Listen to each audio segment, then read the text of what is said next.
सुरवी रहंदी इस डुगर धरती जम्मू च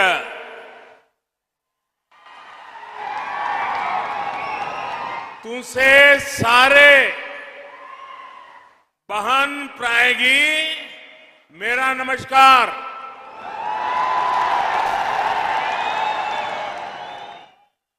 देश भर से जुड़े साथियों को राष्ट्रीय पंचायत दिवस की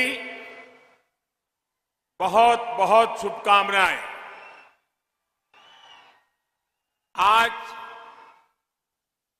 जम्मू कश्मीर के विकास को गति देने के लिए यह बहुत बड़ा दिन है। यहां मैं जो जनसागर देख रहा हूं, जहां भी मेरी नजर पहुंच रही है, लोग ही लोग नजर आ रहे हैं।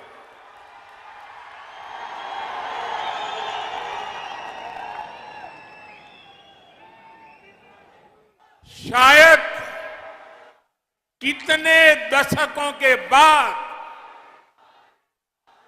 जम्मू कश्मीर की धरती, हिंदुस्तान के नागरिक ऐसा भव्य दृश्य देख पा रहे हैं।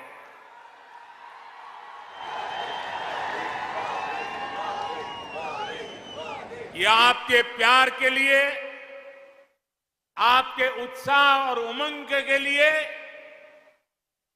विकास और प्रगति के आपके संकल्प के लिए मैं विशेष रूप से आज जम्मू और कश्मीर के भाइयों बहनों का आदरपूर्वक अभिनंदन करना चाहता हूं।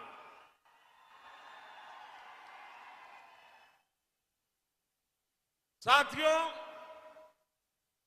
न ये भूभाग मेरे लिए नया है, न मैं आपके लिए नया हूं, और मैं यहां की बारीकियों से अनेक वर्षों से परिचित भी रहा हूं, जुड़ा हुआ रहा हूं। मेरे लिए खुशी की बात है कि आज यहां कनेक्टिविटी और बिजली से जुड़े 20,000 करोड़ रुपए, यह आंकड़ा जम्मू कश्मीर जैसे छोटे राज्य के लिए बहुत बड़ा आंकड़ा है। 20,000 करोड़ रुपए के प्रोजेक्ट का लोकार्पण और शिलान्यास हुआ है। जम्मू कश्मीर के विकास को नई रफ्तार देने के लिए राज्य में तेजी से काम चल रहा है। इन प्रयासों से बहुत बड़ी संख्या में जम्मू कश्मीर के नौजवानों को रोजगार मिलेगा। साथियों, आज अनेक परिवारों को गांवों में उनके घर के प्रॉपर्टी कार्ड भी मिले हैं। ये स्वामित्व कार्ड गांवों में नई संभावनाओं को प्रेरित करेंगे। आज 100 जन औषधि केंद्र जम्मू कश्मीर के गरीब और मिडिल क्लास को सस्ती दवाएं, सस्ता सर्जिकल सामान देने का माध्यम बनेंगे। 2020 तक देश को कार्बन न्यूट्रल बनाने का जो संकल्प देश ने उठाया है, उसी दिशा में भी जम्मू कश्मीर ने आज एक बड़ी पहल की है। ग्लासगो में दुनिया के बड़े बड़े दिग्गज इकट्ठे हुए थे। कार्बन न्यूट्रल को लेकर के बहुत सारे भाषण हुए, बहुत सारे बयान हुए, बहुत सारी घोषणाएं हुई। लेकिन ये हिंदुस्तान है जो ग्लासगो के संकल्प को आज जम्मू कश्मीर की एक छोटी पंचायत पल्ली पंचायत के अंदर देश की पहली कार्बन न्यूट्रल पंचायत बनने की तरफ आगे बढ़ रहा है। आज मुझे पल्ली गांव में देश के गांवों के जनप्रतिनिधियों के साथ जुड़ने का भी अवसर मिला है। इस बड़ी उपलब्धि और विकास के कामों के लिए जम्मू कश्मीर को बहुत बहुत बधाई। यहां मंच पर आने से पहले मैं यहां के पंचायत के सदस्यों के साथ बैठा था। उनके सपने, उनके संकल्प और उनके नेक इरादे मैं महसूस कर रहा था और मुझे खुशी तब हुई कि मैं दिल्ली के लाल किले पर से सबका प्रयास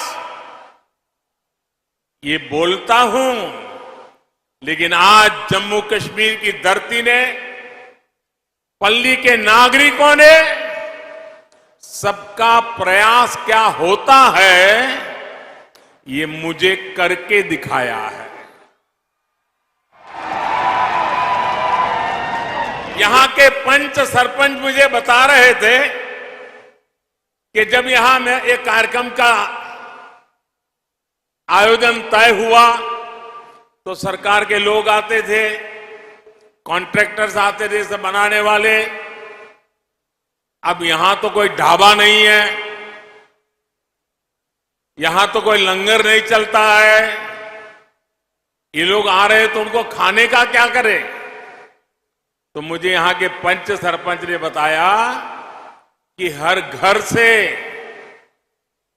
कोई घर से 20 रोटी, कहीं 30 रोटी इकट्ठी करते थे और पिछले 10 दिन से यहां जो भी लोग आए हैं सबको गांव वालों ने खाना खिलाया है। सबका प्रयास क्या होता है ये आप लोगों ने दिखा दिया है। मैं हृदय से यहां के सभी मेरे गांव वासियों को आदरपूर्वक नमन करता हूं। भाइयों और बहनों, इस बार पंचायती राज दिवस जम्मू कश्मीर में मनाया जा रहा एक बड़े बदलाव का प्रतीक है। ये बहुत ही गर्व की बात है कि जब लोकतंत्र जम्मू कश्मीर में ग्रास रूट तक पहुंचा है, तब यहां से मैं देश भर की पंचायतों से संवाद कर रहा हूं। हिंदुस्तान में पंचायती राज व्यवस्था लागू हुई, बहुत ढोल पीटे गए, बड़ा गौरव भी किया गया और वो गलत भी नहीं था। लेकिन एक बात हम भूल गए। भाषण तो कह करते थे हम कि भारत में पंचायती राज व्यवस्था लागू की गई है, लेकिन देशवासियों को पता होना चाहिए कि ये इतनी अच्छी व्यवस्था होने के बावजूद भी मेरे जम्मू कश्मीर के लोग उससे वंचित थे, यहां नहीं था। दिल्ली में आपने मुझे सेवा करने का मौका दिया और पंचायती राज व्यवस्था जम्मू कश्मीर की धरती पर लागू हो गई। अकेले जम्मू कश्मीर के गांवों में 30,000 से ज्यादा जनप्रतिनिधि चुन करके आए हैं और वो आज यहां का कारोबार चला रहे हैं। यही तो लोकतंत्र की ताकत होती है। पहली बार त्रिस्तरीय पंचायती राज व्यवस्था, ग्राम पंचायत, पंचायत समिति और डीडीसी के चुनाव यहां शांतिपूर्ण तरीके से संपन्न हुए और गांव के लोग गांव का भविष्य तय कर रहे हैं। साथियों, बात डेमोक्रेसी की हो या संकल्प डेवलपमेंट का हो, आज जम्मू कश्मीर पूरे देश के लिए एक नया उदाहरण प्रस्तुत कर रहा है। बीते 2-3 सालों में जम्मू कश्मीर में विकास के नए आयाम बने हैं। केंद्र के लगभग 250 कानून जो जम्मू के नागरिकों को अधिकार देते थे, वो लागू नहीं किए जाते थे। हमने जम्मू कश्मीर के हर नागरिक को एम्पावर करने के लिए उन कानूनों को लागू कर दिया और आपको ताकतवर बनाने का काम कर दिया। जिनका सबसे अधिक लाभ यहां की बहनों को हुआ, यहां की बेटियों को हुआ, यहां के गरीब को, यहां के दलित को, यहां के पीड़ित को, यहां के वंचित को हुआ है। आज मुझे गर्व हो रहा है कि आजादी के 75 साल के बाद जम्मू कश्मीर के मेरे वाल्मीकि समाज के भाई बहन हिंदुस्तान के नागरिकों की बराबरी में आने का कानूनी हक प्राप्त कर सके हैं। दशक से जो बेड़ियां वाल्मीकि समाज के पांव में डाल दी गई थी, उनसे अब वो मुक्त हो चुका है। आजादी के 7 दशक के बाद उसको आजादी मिली है। आज हर समाज के बेटे बेटियां अपने सपनों को पूरा कर पा रहे हैं। जम्मू कश्मीर में बरसों तक जिन साथियों को आरक्षण का लाभ नहीं मिला, अब उन्हें भी आरक्षण का लाभ मिल रहा है।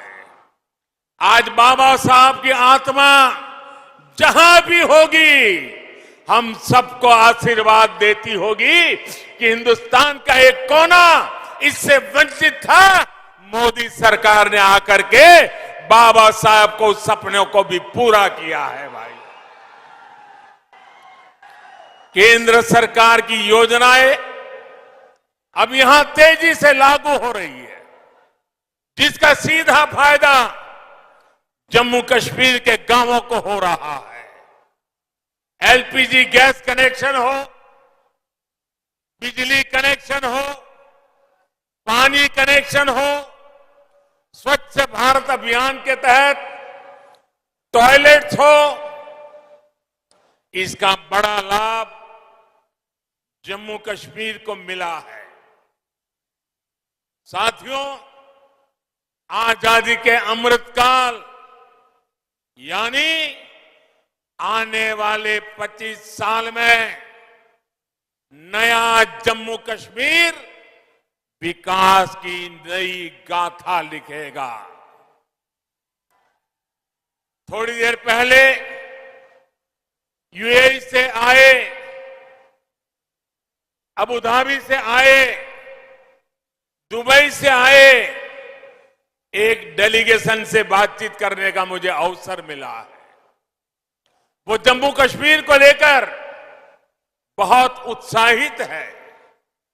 आप कल्पना कर सकते हैं, आजादी के 7 दशकों के दरमियान जम्मू कश्मीर में मात्र 17,000 करोड़ रुपए का ही प्राइवेट इन्वेस्टमेंट हो पाया था। 7 दशक में 17,000 और पिछले 2 साल के भीतर ये आंकड़ा 38,000 करोड़ रुपए पहुंचा है। दोस्तों, 38,000 करोड़ रुपए यहां इन्वेस्टमेंट के लिए प्राइवेट कंपनी आ रही है। साथियों, आज केंद्र से भेजी पाई भी यहां ईमानदारी से लग रही है और इन्वेस्टर भी खुले मन से पैसा लगाने आ रहे हैं। अभी मुझे हमारे मनोज सिन्हा जी बता रहे थे कि 3 साल पहले यहां के जिलों के हाथ में पूरे राज्य में 5,000 करोड़ रुपया ही उनके नसीब होता था और उसमें लेह लद्दाख सब आ जाता था।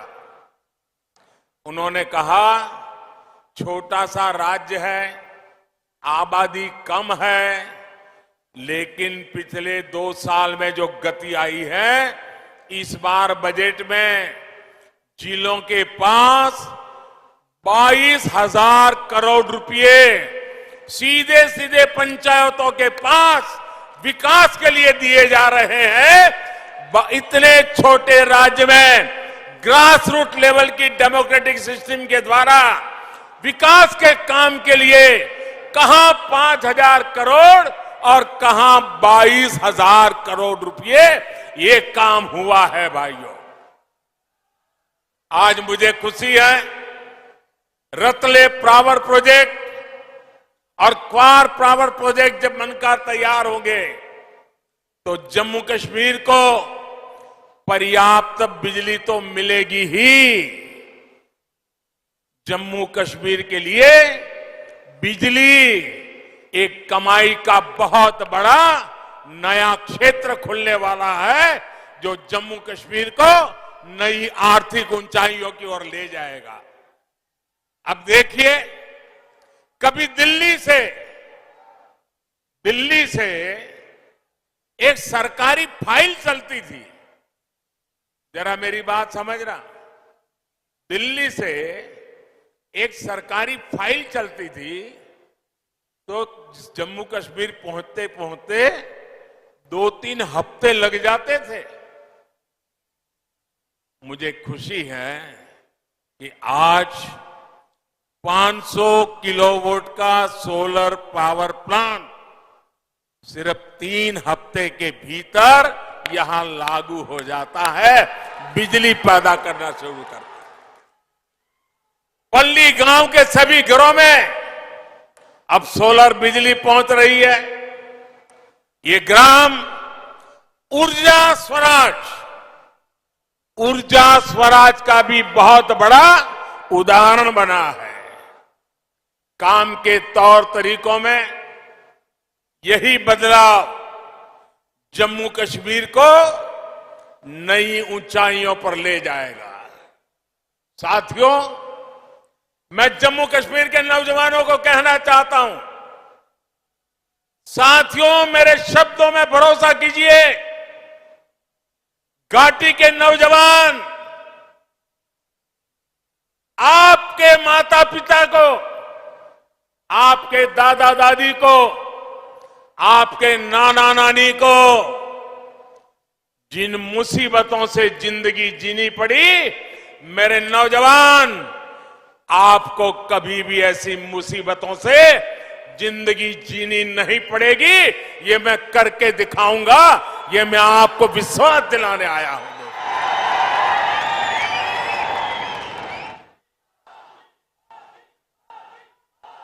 बीते 8 सालों में एक भारत श्रेष्ठ भारत के मंत्र को मजबूत करने के लिए हमारी सरकार ने दिन रात काम किया है। जब मैं एक भारत श्रेष्ठ भारत की बात करता हूं तो हमारा फोकस कनेक्टिविटी पर भी होता है, दूरियां मिटाने पर भी होता है। दूरियां चाहे दिलों की हो, भाषा व्यवहार की हो या फिर संसाधनों की, इनको दूर करना आज हमारी बहुत बड़ी प्राथमिकता है। जैसे हमारे डोगरों के बारे में लोक संगीत में कहते हैं, मिठड़ी मिठड़ी ये डोंगरेली बोली, मिठड़ी ये डोंगरे दी बोली ते खंड मिठे लोग डोकरे।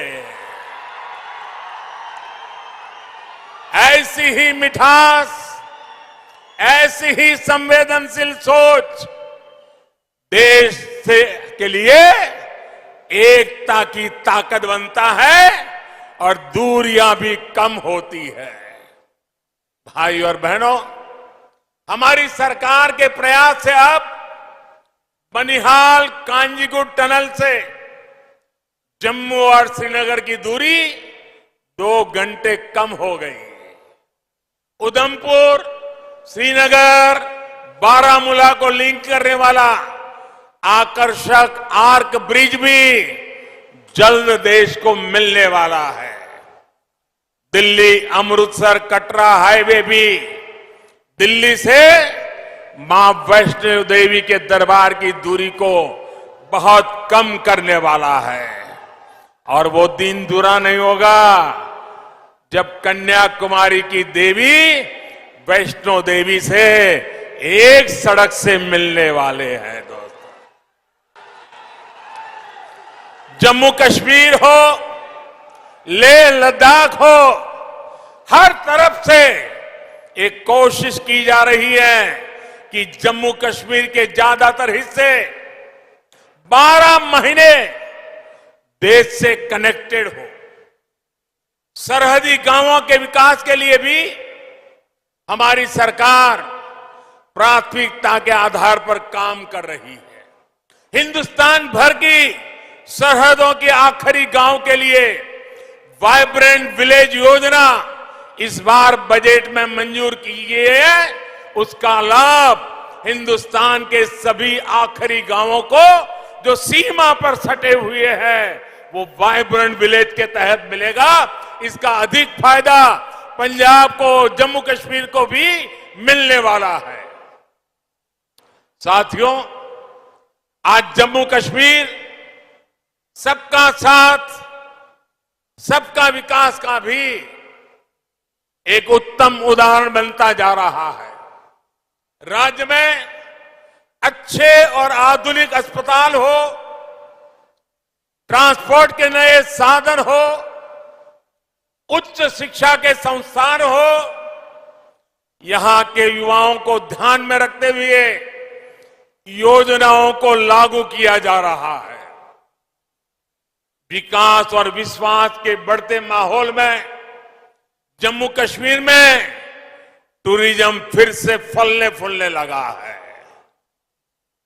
मुझे बताया गया है कि अगले जून जुलाई तक यहां के सारे पर्यटन स्थल बुक हो चुके हैं। जगह मिलना मुश्किल हो गया है। पिछले कई वर्षों में जितने पर्यटक यहां पर नहीं आए उतने कुछ ही महीनों में यहां आ रहे हैं। साथियों, आजादी का यह अमृत काल भारत का स्वर्णिम काल होने वाला है। ये संकल्प सबका प्रयास से सिद्ध होने वाला है। इसमें लोकतंत्र की सबसे जमीनी इकाई ग्राम पंचायत की आप सभी साथियों की भूमिका बहुत अहम है। पंचायतों की इसी भूमिका को समझते हुए आजादी के अमृत महोत्सव पर अमृत सरोवर अभियान की शुरुआत हुई है। आने वाले 1 साल में अगले वर्ष 15 अगस्त तक हमें हर जिले में कम से कम 75 अमृत सरोवर तैयार करने हैं। हर जिले में 75 अमृत सरोवर। हमें यह भी प्रयास करना है कि इन सरोवरों के आसपास नीम, पीपल, बरगद आदि के पौधे उस इलाके के शहीदों के नाम पर लगाएं। और कोशिश ये भी करनी है कि जब ये अमृत सरोवर का आरंभ करते हो, शिलान्यास करते हो, तो उस शिलान्यास भी किसी न किसी शहीद के परिवार के हाथों से, किसी स्वतंत्र सेनानी के परिवार के हाथों से कराएं और आजादी के लिए ये अमृत सरोवर के अभियान को हम एक गौरवपूर्ण पृष्ठ के रूप में जोड़ें। भाइयों और बहनों, बीते सालों में पंचायतों को अधिक अधिकार, अधिक पारदर्शिता और टेक्नोलॉजी से जोड़ने के लिए निरंतर प्रयास किए जा रहे हैं। ई ग्राम स्वराज अभियान से पंचायत से जुड़ी प्लानिंग से लेकर पेमेंट तक की व्यवस्था को जोड़ा जा रहा है। गांव का सामान्य लाभार्थी अब अपने मोबाइल फोन पर ये जान सकता है कि पंचायत में कौन सा काम हो रहा है, उसका स्टेटस क्या है, कितना बजट खर्च हो पा रहा है, पंचायत को जो फंड मिल रहे हैं उनके ऑडिट की ऑनलाइन व्यवस्था की गई है। सिटीजन्स चार्टर कैंपेन के जरिए राज्यों और ग्राम पंचायतों को प्रोत्साहित किया जा रहा है कि वो जन्म प्रमाण पत्र, शादी के सर्टिफिकेट, प्रॉपर्टी से जुड़े अनेक विषयों को ग्राम पंचायत के स्तर पर ही हल कर सके। स्वामित्व योजना से ग्राम पंचायतों के लिए प्रॉपर्टी टैक्स की असेसमेंट आसान हो गई है, जिसका लाभ कई ग्राम पंचायतों को हो रहा है। कुछ दिन पहले ही पंचायतों में ट्रेनिंग के लिए आधुनिक टेक्नोलॉजी के उपयोग से जुड़ी नई नीति को भी स्वीकृति दी गई है। इसी महीने 11 से 17 अप्रैल तक पंचायतों के नवनिर्माण के संकल्प के साथ आइकॉनिक वीक का आयोजन भी किया गया, ताकि गांव-गांव तक मूलभूत सुविधाओं को पहचान का काम हो सके। सरकार का संकल्प ये है कि गांवों में हर व्यक्ति, हर परिवार के लिए शिक्षा, स्वास्थ्य जैसे हर पहलू का विकास सुनिश्चित हो। सरकार की कोशिश यही है कि गांव के विकास से जुड़े हर प्रोजेक्ट को प्लान करने, उसके अमल में पंचायत की भूमिका ज्यादा हो। इससे राष्ट्रीय संकल्पों की सिद्धि में पंचायत अहम कड़ी बनकर उभरेगी। साथियों, पंचायतों को ज्यादा अधिकार देने का लक्ष्य पंचायतों को सही मायने में सशक्तिकरण का सेंटर बनाने का है। पंचायतों की बढ़ती हुई शक्ति, पंचायतों को मिलने वाली राशि गांव के विकास को नई ऊर्जा दे, इसका भी ध्यान रखा जा रहा है। पंचायती राज व्यवस्था में बहनों की भागीदारी को और बढ़ाने पर भी हमारी सरकार का बहुत जोर है। भारत की बहन बेटियां क्या कर सकती है, ये कोरोना काल की दुनिया भर में भारत के अनुभव ने विश्व को बहुत कुछ सिखाया है। आशा आंगनवाड़ी कार्यकर्ताओं ने कैसे ट्रैकिंग से लेकर टीकाकरण तक छोटे छोटे हर काम को करके कोरोना के खिलाफ की लड़ाई को मजबूती देने का काम हमारी बेटियों ने किया है, हमारी माताओं बहनों ने किया है। गांव के स्वास्थ्य और पोषण से जुड़ा नेटवर्क महिला शक्ति से ही अपनी ऊर्जा पा रहा है। महिला स्वयं सहायता समूह गांवों में आजीविका के, जन जागरण के नए आयाम गढ़ रहे हैं। पानी से जुड़ी व्यवस्थाएं, हर घर जल अभियान में भी जो महिलाओं की भूमिका तय की गई है, उसको हर पंचायत तेजी से व्यवस्थित करें, ये बहुत आवश्यक है। मुझे बताया गया है कि अभी तक 3 लाख पानी समितियां पूरे देश में बन चुकी हैं। इन समितियों में 50% महिलाएं होना अनिवार्य है। 25% तक समाज के कमजोर तबके के सदस्य हो, ये भी सुनिश्चित होना जरूरी है।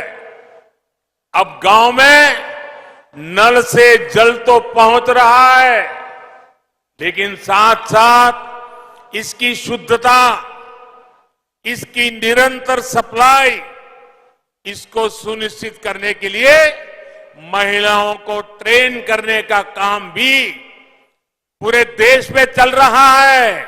लेकिन मैं चाहूंगा कि उसमें तेजी जरूरी है। अभी तक 7 लाख से अधिक बहनों को, बेटियों को पूरे देश में ट्रेनिंग दी जा चुकी है।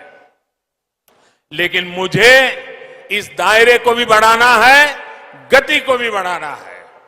मेरा आज देश भर की पंचायतों से आग्रह है कि जहां अभी ये व्यवस्था नहीं हुई है, वहां इसको जल्द से जल्द लागू किया जाए।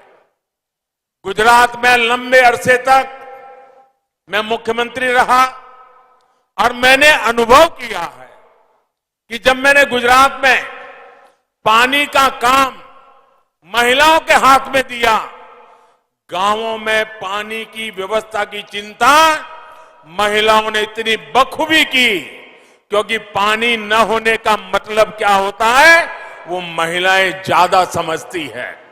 और बड़ी संवेदनशीलता के साथ, जिम्मेदारी के साथ काम किया। और इसलिए मैं उस अनुभव के आधार पर कहता हूं, मेरे देश की सारी पंचायतें पानी के इस काम में जितना ज्यादा महिलाओं को जोड़ेंगे, जितना ज्यादा महिलाओं की ट्रेनिंग करेंगे, जितना ज्यादा महिलाओं पर भरोसा करेंगे, मैं कहता हूं पानी की समस्या का समाधान उतना ही जल्दी होगा। मेरे शब्दों पर विश्वास कीजिए, हमारी माताओं बहनों की शक्ति पे भरोसा कीजिए। गांव में हर स्तर पर बहनों बेटियों की भागीदारी को हमें बढ़ाना है, उन्हें प्रोत्साहन देना है। भाइयों और बहनों, भारत की ग्राम पंचायतों के पास फंड्स और रेवेन्यू का एक लोकल मॉडल भी होना जरूरी है। पंचायतों के जो संसाधन है, उनका कॉमर्शियल कैसे उपयोग किया जा सकता है, इसके बारे में जरूर प्रयास होना चाहिए। अब जैसे कचरे से कंचन, गोवर्धन योजना, या हम कहे प्राकृतिक खेती की योजना, और इन सारी चीजों से धन की संभावनाएं बढ़ेगी, नए कोष बनाए जा सकते हैं। बायोगैस, बायो सीएनजी, जैविक खाद, इसके लिए छोटे छोटे प्लांट भी लगे, इससे भी गांव की आय बढ़ सकती है। इसके लिए कोशिश करनी चाहिए और इसके लिए कचरे का बेहतर मैनेजमेंट जरूरी है।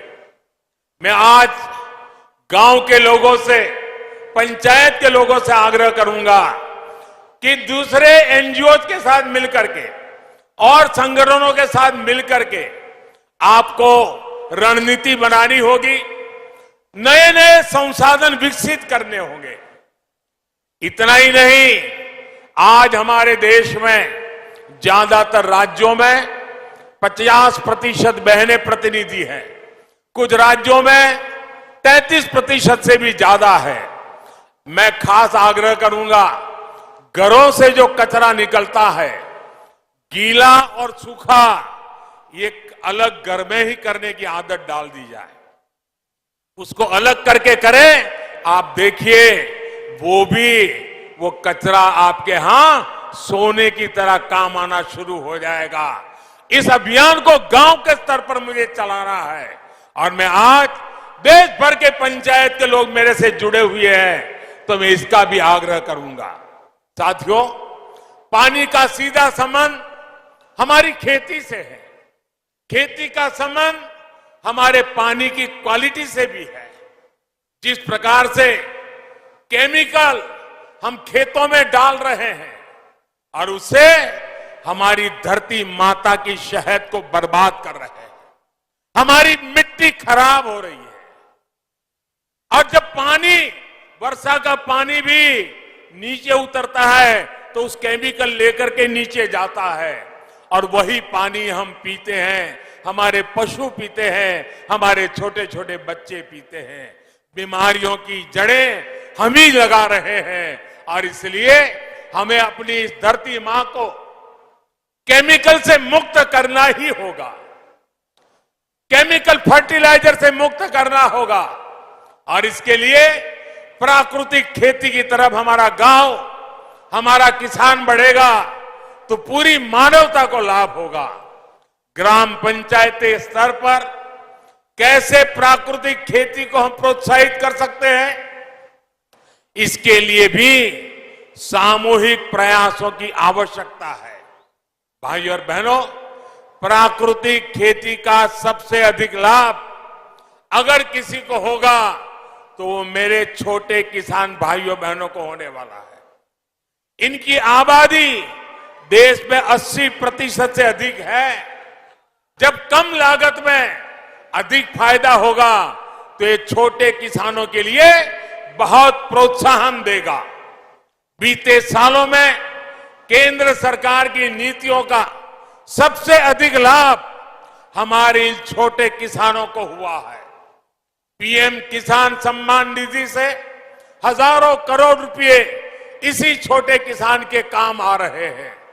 किसान रेल के माध्यम से छोटे किसान के फल सब्जियां भी पूरे देश के बड़े बाजारों तक कम कीमत में पहुंच पा रही है। एफपीओ यानी किसान उत्पादक संघों के गठन से भी छोटे किसानों को बहुत ताकत मिल रही है। इस साल भारत ने विदेशों को रिकॉर्ड फल सब्जियां एक्सपोर्ट की हैं, तो इसका बड़ा लाभ भी देश के छोटे छोटे किसानों को हो रहा है। साथियों, ग्राम पंचायतों को सबको साथ लेकर एक और काम भी करना होगा। कुपोषण से, एनीमिया से देश को बचाने का जो बीड़ा केंद्र सरकार ने उठाया है, उसके प्रति जमीन पर लोगों को जागरूक भी करना है। अब सरकार की तरफ से जिन योजनाओं में भी चावल दिया जाता है उसको फोर्टिफाई किया जा रहा है, पोषण युक्त किया जा रहा है। ये फोर्टिफाइड चावल स्वास्थ्य के लिए कितना आवश्यक है, इसको लेकर जागरूकता फैलाना हम सभी का दायित्व है। आजादी के अमृत महोत्सव में हमारी बहन बेटियां बच्चों को कुपोषण से, एनीमिया से मुक्त करने का संकल्प हमें लेना है और जब तक इच्छित परिणाम मिलता नहीं है, सिद्धि प्राप्त नहीं होती है, मानवता के इस काम को हमें छोड़ना नहीं है, लगे रहना है और कुपोषण को हमें हमारी धरती से विदाई देनी है। भारत का विकास वोकल फॉर लोकल के मंत्र में छिपा है। भारत के लोकतंत्र के विकास की ताकत भी लोकल गवर्नेंस ही है।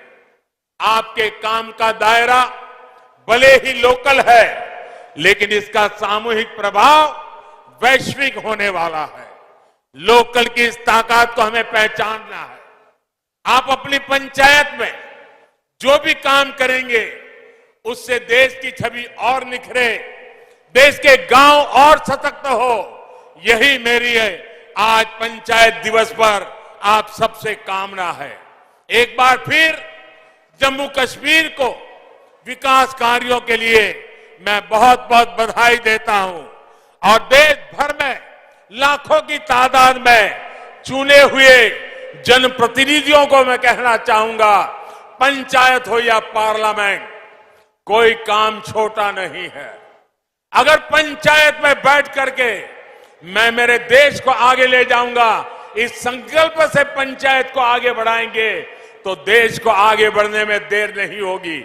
और मैं आज पंचायत स्तर पर चुने हुए प्रतिनिधियों का उत्साह देख रहा हूं, उमंग देख रहा हूं, संकल्प देख रहा हूं।